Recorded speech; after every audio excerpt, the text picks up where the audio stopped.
बुलड़ी शाह करीम degree college खे repairing करण जो जवाज़ ॼाणाए बंद करण ख़िलाफ़ शागिर्दनि एहतजाजी मुज़ाहिरो कयो आहे। हिन मौक़े ते शागिर्दनि ज़बरदस्त नारेबाज़ी कई। शागिर्दनि जो चवणु हो त असांजो कॉलेज मुकमल कॾहिं थियो आहे जंहिंखे रिपेयर करण जो जवाज़ ॼाणाए बंद कयो पियो वञे। हींअर इम्तिहान मथां अची रहिया आहिनि। अगरि कॉलेज बंद कयो वियो त असांजी तालीम मुतासिर थींदी। कॉलेज जी जिन क्लासनि में असांजा क्लास हलनि था इहे सही आहिनि, ऑफिसूं बि सही आहिनि, इन्हनि खे रिपेयरिंग जी ज़रूरत न आहे। असां मीडिया वारनि खे बि विज़िट करायो आहे। ॼाणी वाणी हितां जी तालीम खे तबाह करण जी कोशिश कई पई वञे, जेका असां बिल्कुलु बर्दाश्त न कंदासीं। शागिर्दनि जो वधीक चवणो त असांजी तालीम खे हथ वठी तबाह कयो पियो वञे। असां हिकु भेरो ॿीहर ॿुधाइण हलूं त बुलड़ी शाह करीम डिग्री कॉलेज खे रिपेयरिंग जो जवाज़ ॼाणाए बंद कयो आहे, जंहिं ते शागिर्द रोडनि ते अची विया आहिनि ऐं हुननि एहतजाजी मुज़ाहिरो करे ज़बरदस्त नारेबाज़ी कई आहे। शाकरीन बंद करें, नामंजूर नामंजूर।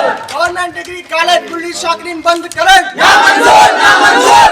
गवर्नमेंट डिग्री कॉलेज बुलड़ी शाकरीन बंद करें, नामंजूर नामंजूर। गवर्नमेंट डिग्री कॉलेज बुलड़ी शाकरीन बंद करें, नामंजूर नामंजूर। गवर्नमेंट डिग्री कॉलेज बुलड़ी शाकरीन बंद करें, नामंजूर नामंजूर।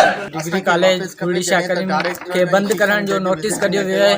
असीं आला उहिदेदारनि खे अपील करियूं था, असीं एजुकेशन डिपार्टमेंट खे अपील करियूं था, जेके बि आला उहिदेदार आहिनि, डीसी साहब खे अपील करियूं था त हू अचे हिते विज़िट कनि ऐं असांजो तइलीम असांजो बुनियादी हक़ आहे, असांखे उन खां महरूम न कयो वञे।